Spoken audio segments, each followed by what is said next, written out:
Welcome to the Esports Business Network Podcast. I'm your host, Trent Knox. I'm the founder and CEO of Esports Business Network. This is EBN Podcast number 50. Our guest is Drew Proctor, host of the Esports Careers Podcast. In this podcast, I interview Drew about his motivations in starting the podcast, how he approaches production and collaboration, and what he sees in the future of esports. Enjoy.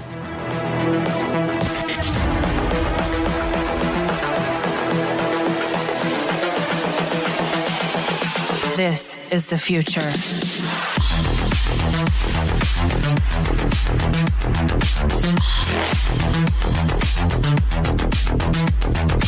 Evolution.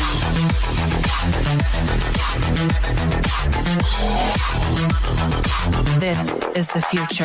Welcome to another Esports Business Network podcast. I'm your host, Trent Knox.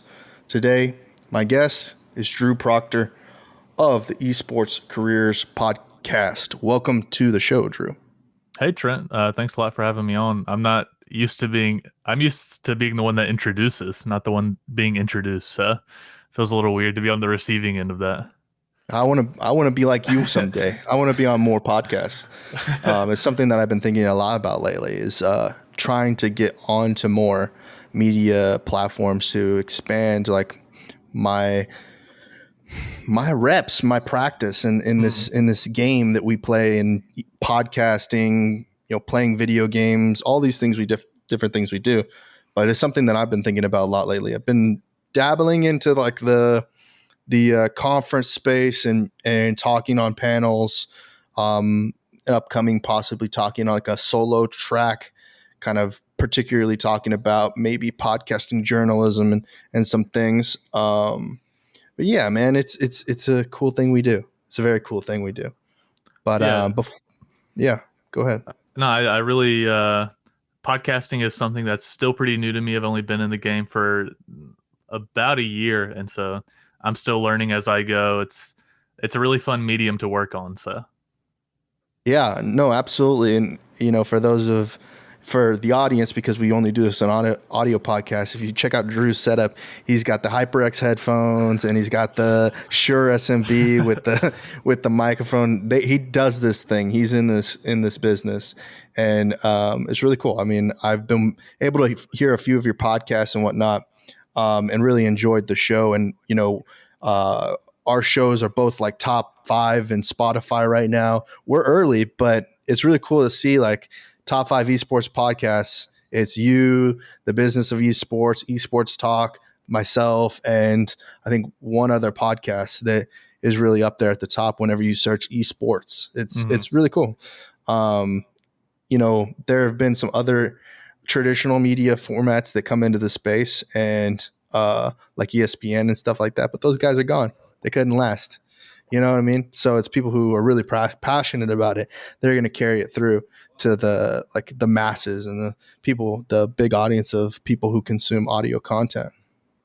Yeah, I think that's actually like an interesting part about all of this is that like you do see kind of the smaller independent creators being able to get traction. Like you said, like ESPN, esports had a podcast here and there, but it just didn't quite get the traction that you would expect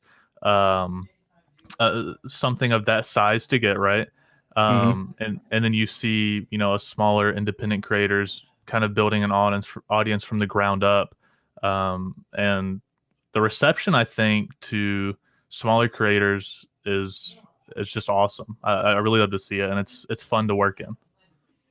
You mentioned like that. It's like, before we get too far, I want to introduce you to the audience. So to get to know Drew a little bit better, how did you get into gaming? I mean, I feel like everybody in esports has kind of a similar background. Gaming as a kid, that's how it was for me. My first memory is my great grandmother bought me Pokemon Ruby. I think I was like 5 or 6, and so that really is like my first memory in games. And then I pretty much played console growing up until I got to middle school and started playing PC games. Minecraft in alpha and League of Legends in beta back in 2010. And really, ever since I played League in 2010, I was kind of hooked on the PC gaming and esports path, and it's just kind of been a part of me ever since then. Yeah, I kind of have the same experience, same story. Played consoles. First ever game I touched was Frogger on the PlayStation, I think, and then a Game Boy, Pokemon, yellow or blue or something like that. It wasn't yellow. I know why it wasn't yellow, because I didn't have Pikachu following me around. It was. I think it was blue, but it might have been red. It's one of those things. It's a long time ago. It's a coin flip on. Yeah. And then further along down the road, got into PC gaming as well in like middle school with Blizzard games, World of Warcraft and StarCraft and Warcraft 3. Those were where I came in. But when you were growing up, was there like a lot of community activities around gaming? Not really any at all. I'm from this small city in North Carolina called Kinston. It's mostly really the only thing Kinston's known for is basketball. We produce a lot of basketball talent. But yeah, not really any sort of, we didn't even have a GameStop. We didn't have like, if I wanted to go to like a GameStop, I had to go, 45 minutes out of my way to get to a GameStop. So we really didn't have anything. Really, what got me into PC gaming was first of all, I had a couple of friends at school that played WoW. And then I had a neighborhood friend who was also into WoW. And then I didn't have a computer at the time. We didn't have internet in my house. But I'd actually go over to his house after school, and I would watch him do WoW raids for 4 or 5 hours. I wasn't even playing. I was just watching. And then after a while, I think Minecraft Alpha came out, and I got a laptop. We still didn't have internet at my place, but I would take my laptop over to his house, and we would just play Minecraft together for hours. And then League came out, and goes on from there. But yeah, we not really any sort of gaming infrastructure or support or any type of LANs back home. That's crazy, because now there's such a emerging scene in North Carolina with everything that's going on out there. Yeah, well, it's not to say that there wasn't any in North Carolina. It's just the specific area. I'm from Eastern North Carolina, and back in, I believe the last we had MLG Raleigh, which is in North Carolina, but the last time we had that was in 2011. And so there was like a little bit of gaming stuff going on in North Carolina, but it was just in the bigger cities and the metropolitan areas. None really, in the smaller areas like where I was from. Yeah, I very much relate to that, in the sense that growing up in the Austin, Texas area, I grew up about 45 minutes north of Austin, and Austin's not a huge metropolitan area. It's like it really only has like massive events, so like South by Southwest, Austin City Limits, and some of these newer things that are coming up with the hip hop concerts and stuff like that. They come from Houston or Dallas that stop by in here as a in between Dallas and San Antonio and Houston. Yeah, so like I completely relate to that, and don't remember very much. Not a big gaming community, but like the one thing that would be connecting me with like gaming community was like midnight release parties and things like that. And interestingly enough, I kind of equate that to the same as like the midnight watch, parties that would be for like the Harry Potter movie or Spider-Man 3 or like, very similar, very similar. Yeah, I used to do all those different things, and those things don't exist anymore, which is interesting, where we're at today. What was your graduating class? For high school? Yeah, for high school. 2015. 2015. Oh, so you graduated the same year I graduated from college. And so at that time, that's when I really started to get a vision of what esports was. When was the first time you encountered esports? Yeah, I mean, really, my first encounter. Do you mean like personal encounter, or first time I kind of Like even became if a you just like spectator? saw, yeah, spectator, yeah. Yeah, it was League of Legends. I remember I was just sitting in my dad's dining room at his house watching the season 1 World Championships for League of Legends, and I was just like, Yeah. I mean, I was so the season 1 League of Legends World Championships was such a small event, but I was Hmm. so you know, at the time it seemed kind of like big. You know, it was so captivating. Um, and then the next year, the season 2 World Championships, which is by far, I think that happened in 2012. But that has by far been like my favorite esports event that I ever watched was the League of Legends season 2 World Championships. There was just such a great storyline, so many personalities playing in it. And that was like season 2 was like when I was like, okay, this is what I want. You know what I'm saying? Like this like makes me happy, and like I want to be a part of this. For like a historical context, how did you watch that? What was it Uh, broadcast on? that was, I believe, it was just Twitch. I don't remember when Justin TV became Twitch TV, but I'm pretty sure it had already become Twitch TV. So I was just watching it on Twitch back then. Really? Yeah. So yeah, because I mean, roughly that time, I guess, because well, really, 2013 was when Justin TV was deprecated completely. So I don't know if they kind of existed at the same time or not, but I remember watching watching streams similar time frame, but I didn't spend a lot of time watching Twitch at that time. I was more watching um, GOM TV and the StarCraft championships and things like that. GOM TV didn't it was pretty much had all the Korean StarCraft tournaments, and Twitch didn't really broadcast anything like that. It's Hmm. interesting to know because I didn't watch the early league days that how it got to where it's at today. Yeah. What was like some of the things that made it successful? I, this is something that I think esports has maybe strayed away from a little bit, and I wish they, I don't know if it was intentional back in the day, but you really did have a lot of personalities, and there was a lot of storylines being built. Yeah. And so, one of the big storylines back in the day for North American League of Legends was always Double Lift, right? Double Lift Hmm. got kicked out of his house. He was homeless for a little bit. He goes and ends up, I think he lived with Travis for a little bit. Um, Yeah, it's Travis Gaffer. yeah, Travis Yeah. Gafford for a little bit, and then I think he ended up, playing CLG's team owner, Hotshot. I think he ended up being in one of Hotshot's games, and he was playing support or maybe AD carry, but he was playing some off meta stuff, and the owner and the player at the time, Hotshot, just saw Double Lift and was like, "Let's pick up this guy." That's a bit of a TLDR, but you have these storylines, right? Double Lift is homeless. He's, trying to find a way in. He wants to play professionally, and he gets a shot, and he becomes the best AD carry in North America. Um, Yeah. there was the Wild Turtle and Chaos situation on TSM. Like, you have all these storylines that are building and that make watching these games so much more interesting, right? When you know that players have a lot on the line, that makes it more interesting. Um, you get like behind the scenes stuff on esports now, Hmm.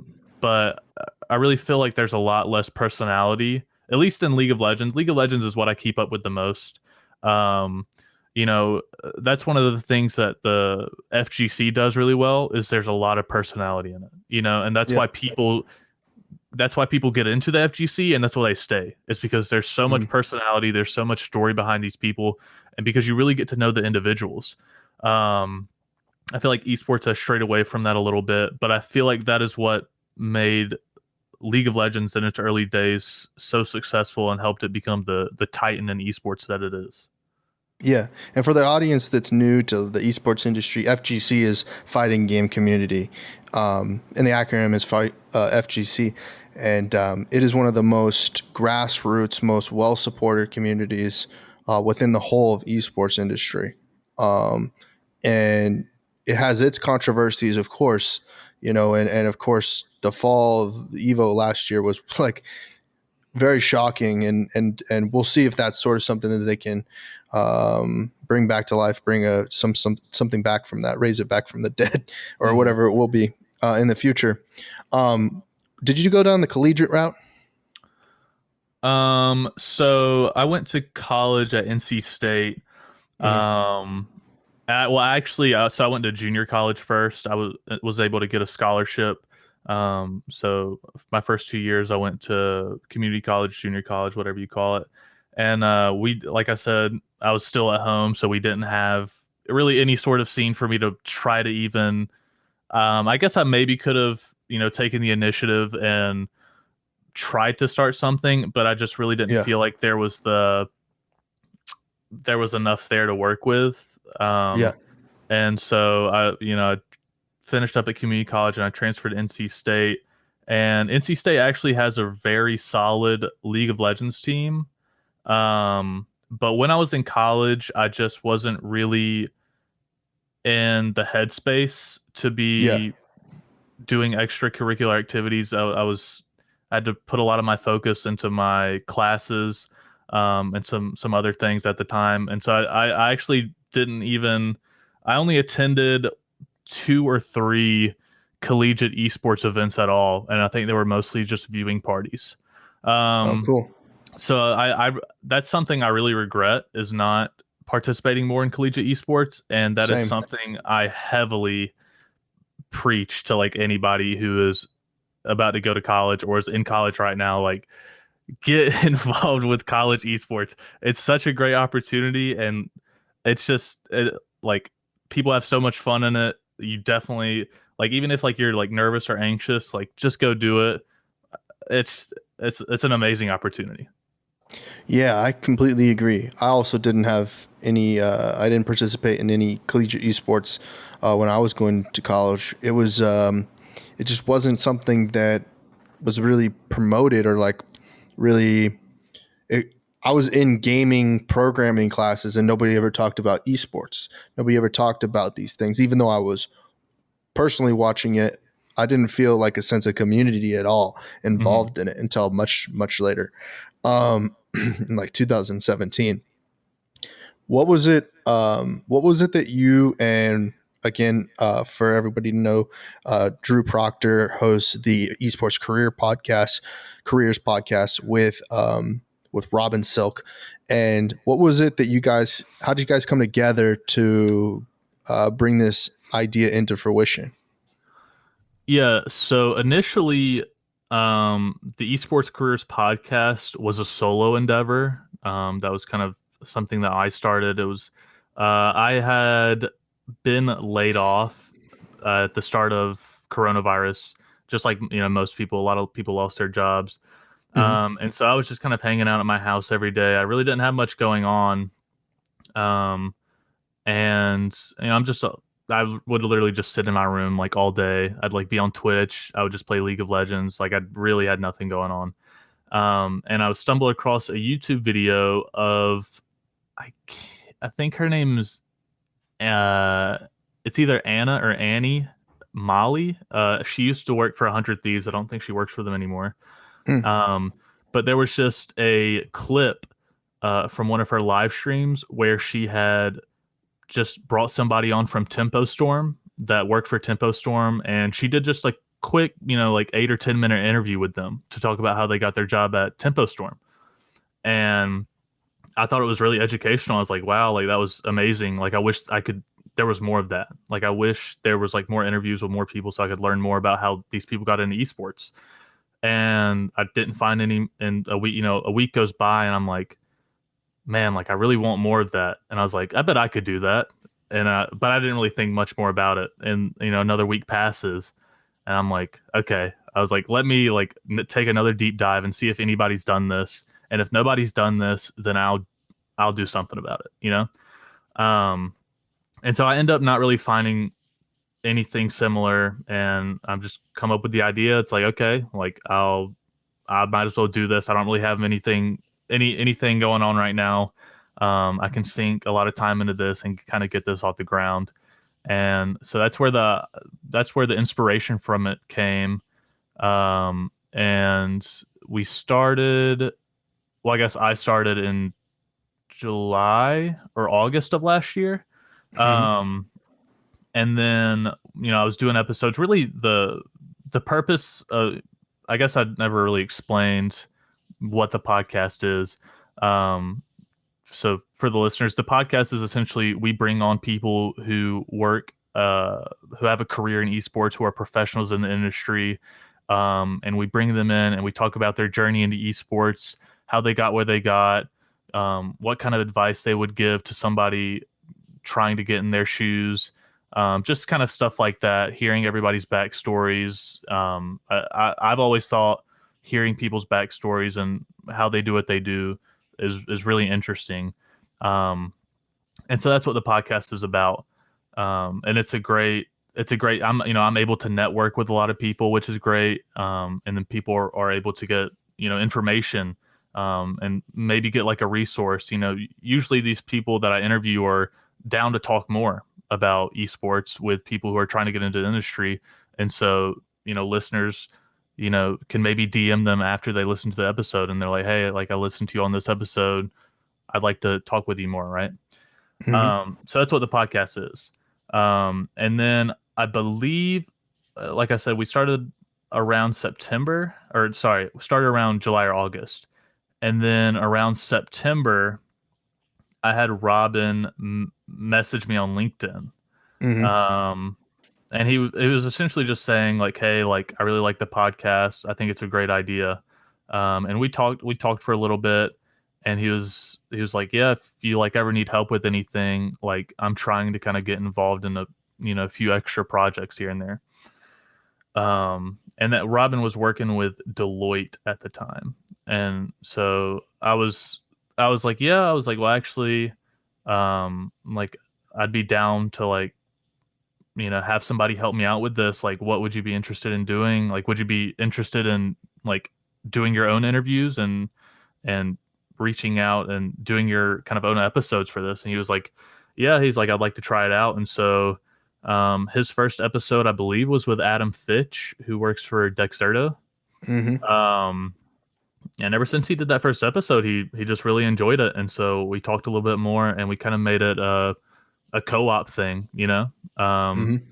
and so yeah, Robin's been with me since September. We did take a little, I think it was about a 2-month break. I live in California right now, but I ended up going home to North Carolina for 2 months. And so I didn't have any of my equipment with me, so I couldn't record episodes. So we were on a bit of a hiatus then, but yeah, me and Robin have been putting out episodes. And yeah, that's how me and Robin got acquainted. And I actually met Robin.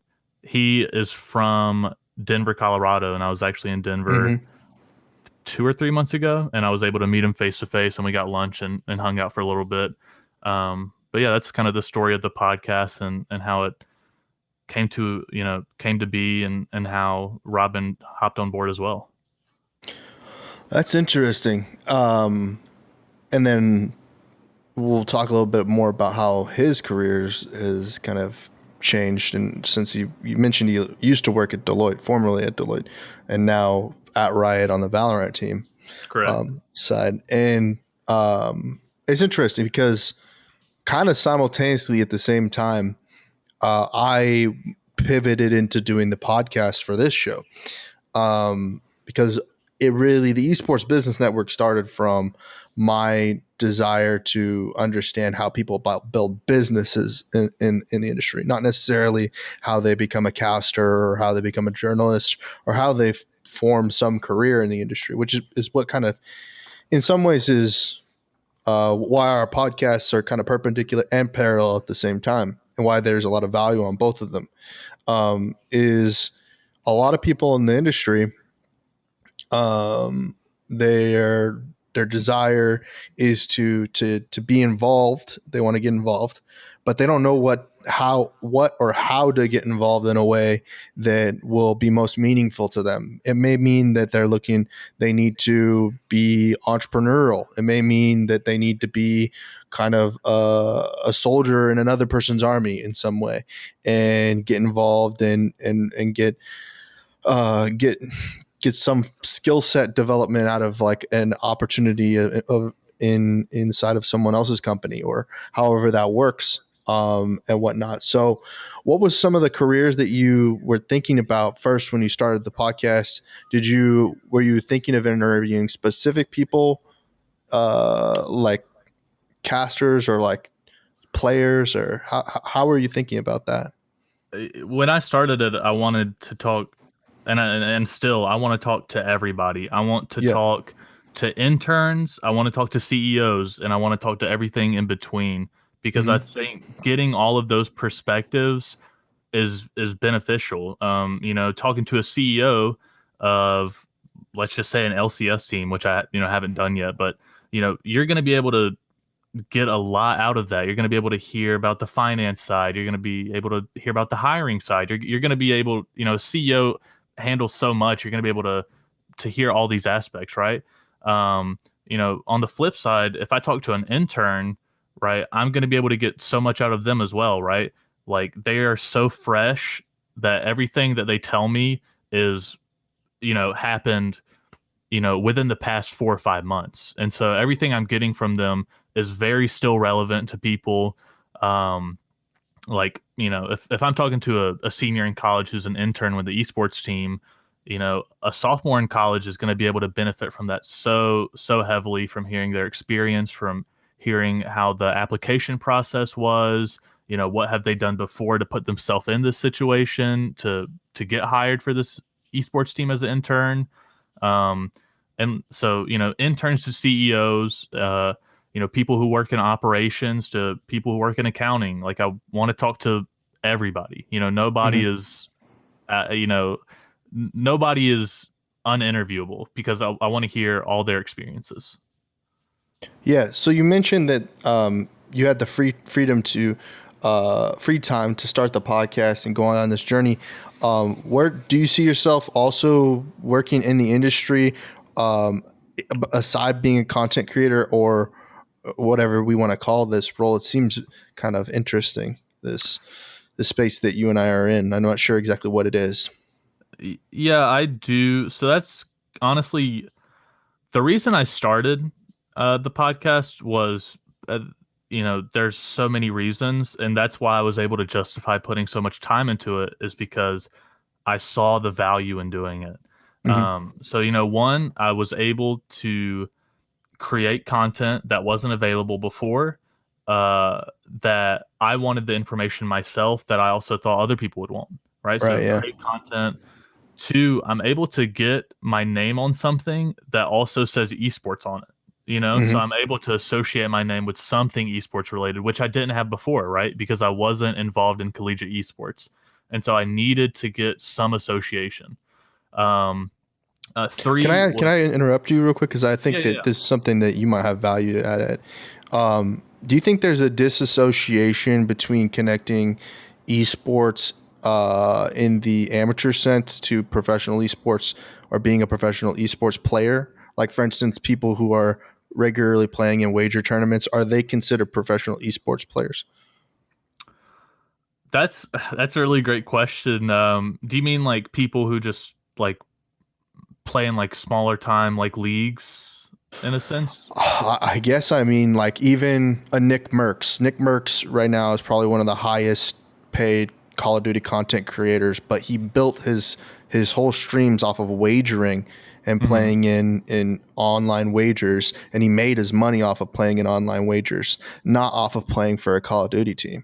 So is he less professional than a Call of Duty, pro? That's really that's a tricky thing to answer. So I kind of have a comparison scenario. So everybody knows, I would think, anybody who's involved in esports knows who Faker is in League of Legends, right? Faker is widely regarded as the best League of Legends player ever. But there was also this other player in Korea. I believe he went by Apto, APDO, but he had other, nicknames as well. And he was actually banned from the LCK, from the professional league. I don't know the details, because getting, Korean gaming news, and converting it to North American esports news is always difficult. But all I know is he was banned from the professional league in Korea, but he was widely regarded as, almost as good as Faker. Like, he was like, if Faker's 100%, Apto was 99.5%. He was so close to Faker's skill level, right? And what he did was he didn't play professionally, so he didn't get money from that, but he would boost people. He would boost people in League of Legends and boost their accounts, and that's how he got paid. And so, was he a professional player? No. But was he at the professional level? Without a doubt, he would have been the second best player in the Korean League of Legends league. On the Nick Merck or on that type of situation where you're just winning your money off of wagering and stuff like that, I guess I don't see. If you make money from doing something, I would consider you a professional at it. To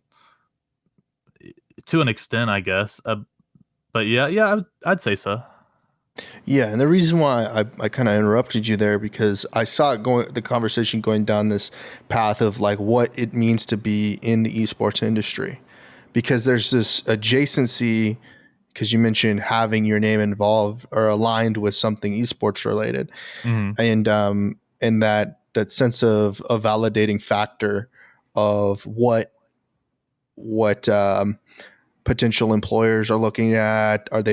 What do they want to see on paper that validates their reasoning for getting you into an interview, and then from an interview to a follow-up or a callback? What does that look like? So far as your interviews so far, have you had a chance to like get perspective on that? On my interviews on the podcast? Yeah, I mean, the process for people.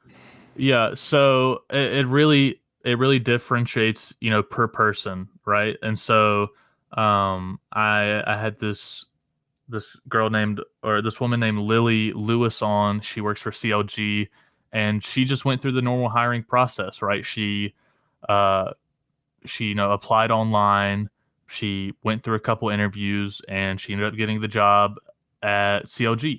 I believe it was as like a partnerships manager. But then, I've had people on like Sam Han, who works for Golden Guardians. Sam kind of heads their Melee content now. But Sam had a similar, I guess.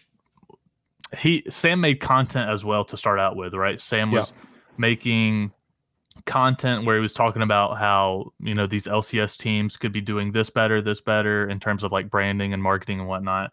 And then Sam got a chance to work with Travis Gafford, and then from there he went to work with Ateo, the clothing brand.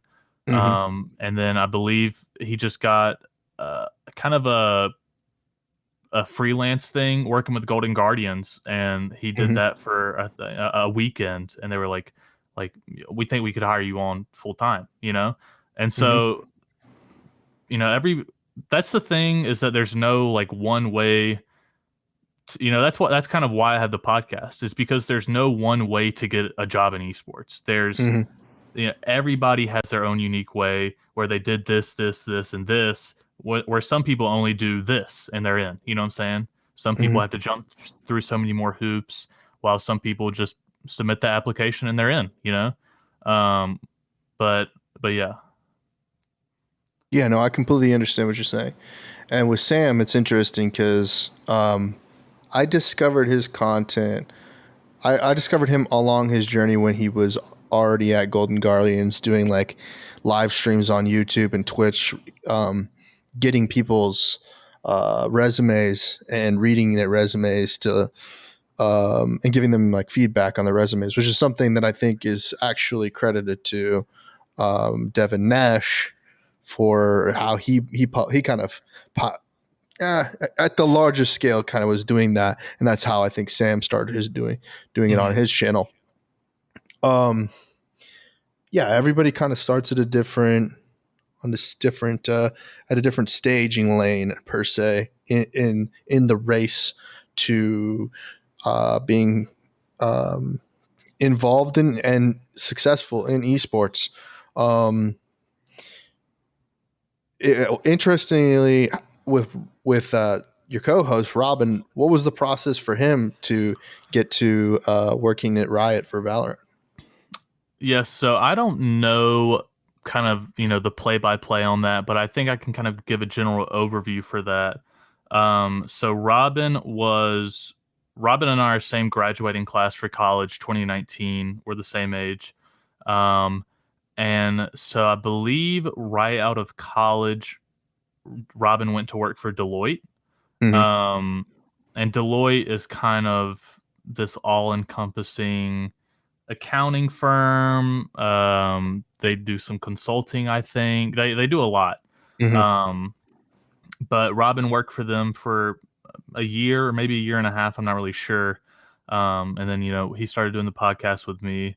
And I believe that Robin had been making just a lot of connections on LinkedIn with people in esports. He had been kind of messaging around and talking to a lot of people.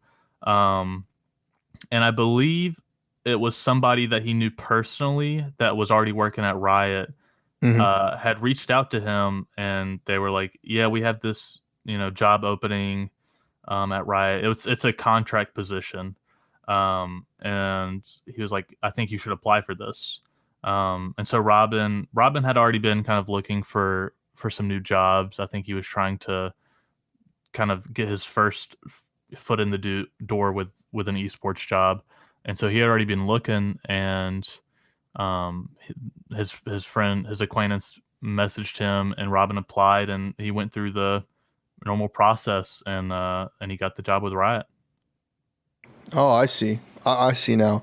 That's an interesting story, and an interesting process that I think is, in some ways, getting normalized in esports, but still esports is so new, and in many ways that people are some people are just fresh out of school, getting into esports with no prior experience in it, to career transitioning from traditional sports to this space, bringing a lot of experience from that particular sector and industry to the space.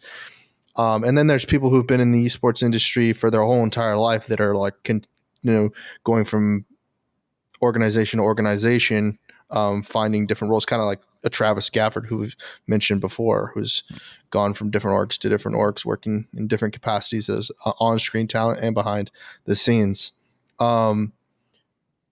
So I forgot to ask you. So what did you graduate from North Carolina State University with as a degree? So my degree is in sport management. Okay. Yeah, and so the reason I chose that degree was just because I thought it would have the most carryover to esports. Going back, if I could change my degree, I'd probably do a communications degree. I think that's just a lot more valuable inside and also outside of esports.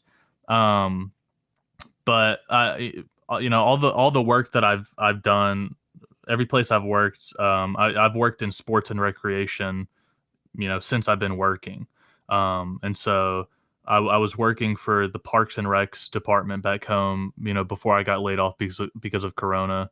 And so, my thinking was, I'll get the sport management degree and, try to go the esports route. And if that doesn't work out, I always have a career in working in recreation in some form or fashion. So, do you ever like explore the recreational esports programs that are coming out, or like youth leagues and high school esports? Do you look at that at all? Yeah, I do look at that. And that is actually a pretty big area of interest to me at the moment. Yeah. So I think I might kind of target my career path towards that way, just because of my experience. I already have a ton of experience in recreation, and I know a lot about esports, and I think I could set a precedent in that area of esports. Yeah, I tend to interview more executives than the employees or like people just getting started in the esports industry, and entrepreneurs, of course, on the podcast. But what's interesting and I'm noticing is that a lot of funding that's entering into esports is coming from the government sector and the education sector, and I see the overall like industry kind of pivoting that way away from like the entertainment side and the pro side, because the entertainment pro side is constantly needing to sell something, whether it be a neurotropic, some sort of consumer packaged good, or something like that, and or user generated content or whatever it may be that they're trying to sell. And I just find it interesting that space is kind of growing rapidly. There's a conference. There's a conference happening in Galveston, the Galveston Esports Summit here in Texas. And I reached out to them to say, hey, I want to get involved. What can I do to help you guys out? And, it was kind of out of the blue. So they weren't they didn't know me. They didn't know anything about it, which is interesting about this industry is that I'm not sure if you were even familiar with this podcast or if, I knew about you. Or how much I was familiar about your podcast, and how many podcasts I'm just unfamiliar with. I was really unfamiliar with like the Brand Risk podcast for a long time, and they put a lot of podcasts out. I recently found them as well. But with that being said, when I reached out to this convention that's happening in August, they essentially said the reason why they started the convention is because schools were reaching out saying that there was a need for this esports, robotics, aviation, these things, and to bring together all these school boards and different things in the Southern Texas region to kind of share ideas, because it's really blowing up in those two sectors. Mm-hmm. But yeah. I actually I think I have a pretty large piece to speak on this, if it's fine with you. Yeah. So I really do think that, esports has become a lot more normalized, and this sort of culture has become a lot more normalized. And I think we are about to see a lot of, education departments and recreation departments pick up esports programming, into their systems. And I think that's going to happen because, I think you'd be hard pressed to find a kid who isn't gaming now, in some form or fashion. And so, right, recreation leagues it's weird, right? Because, everybody is playing games right now, right? But to some, they all play to a different degree, right? And so you might have kids who, play baseball, football, soccer, right? And when they get home, they play some Fortnite or whatever, right? But on the flip side, you might have a kid who is just, completely engrossed in this gaming environment, where they get home from school and they play Call of Duty or Fortnite for 12 hours a day, right? And so you have these two parallels.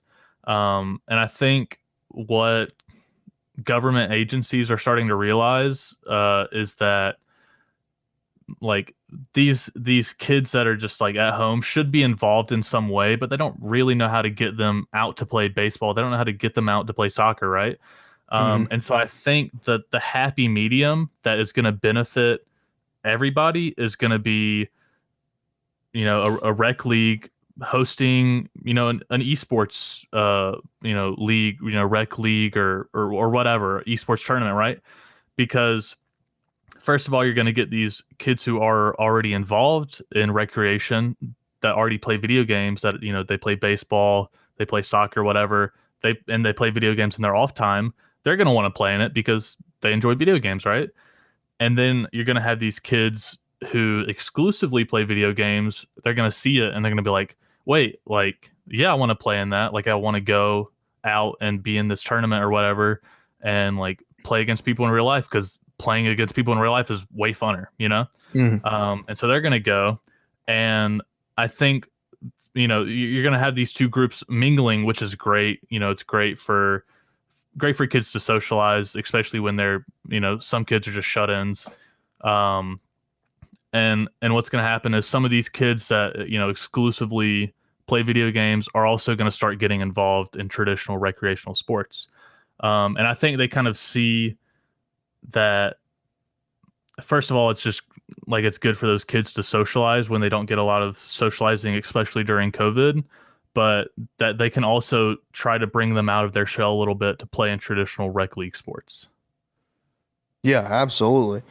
And what I'm thinking when I think about it and reflect on it is that over the course of the past 3 years, esports, this was kind of bubbling up, but esports was extremely top heavy in the sense that it was always about the professional teams or some new sponsorship deal or, you know, some famous person, whether it be traditional sports or Drake playing on Twitch with some guy. And now it's getting to be more similar to traditional sports in the way that there's amateur leagues, there's recreation, there's high school, collegiate, and those are becoming just as robust and as big of programs as the professional organizations. Before I let you go, I want to let the audience let the audience know where they can find you, how they can find the podcast, and can get connected with you online. Yeah. So again, my name's Drew Proctor. You guys can find me on Twitter at DweebGG, DweebGG. And then our podcast, you can find it on, you know, all major podcasting platforms. You can probably find it where you're listening to the Esports Business Network right now. It's just called the Esports Careers Podcast, Spotify, Apple, wherever you listen. And look out for episodes, because you might find an episode with Trent on it sometime soon. You never know. Oh, yeah. And so, yeah, that's where you can find me. I'm also on Twitch. My Twitch is twitch.tv/Dweebazoid. You know, connect with me on LinkedIn, Drew Proctor. Yeah, you can find me all around. So awesome. Thank you again, Drew Proctor of the Esports Careers Podcast. This has been the Esports Business Network Podcast. Thank you for listening. Hey all, it's Trent Knox. I wanted to let you know that I use Anchor to produce and distribute the EBN Podcast. If you've never heard of Anchor FM before, it's the easiest way to start a podcast. Let me explain. It's free. There's creation tools that allow you to record and edit your podcast right from your phone or computer. Anchor will distribute your podcast for you so it can be heard on Spotify, Apple Podcasts, and many more. You can make money from your podcast with no minimum listenership. It's everything you need in a podcast in one place. Download the free Anchor app or go to anchor.fm to get started today. Hey y'all, it's Trent Knox, founder and CEO of Esports Business Network. I want to say thank you for listening to this podcast. If you're finding value in the podcast, I would greatly appreciate it if you share the podcast to your network and write a positive review on your preferred podcast platform. If you're feeling extra generous, feel free to make a contribution to our working capital accounts on Cash App or PayPal. Our username is ESPORTSBIZNET. That's Esports BizNet on both platforms. As always, we'd love for you to join our community and platform at https://www.ebn.gg. You can take advantage of a free subscription to our Bronze membership by following the directions on the homepage. Part of the Bronze membership is access to our Discord server and private membership channels. The conversation only evolves with participation from esports entrepreneurs like yourself. We need to hear about your esports business to understand how we can move the industry forward as a community. You can also join the community by joining the Facebook and LinkedIn groups. An additional goal of EBN is to move the conversation forward on your preferred social media platform. So as a last note, don't forget to follow us on social media for current events, news, and other esports related topics. Follow and subscribe to Esports Business Network on social media. Looking forward to networking with you very soon.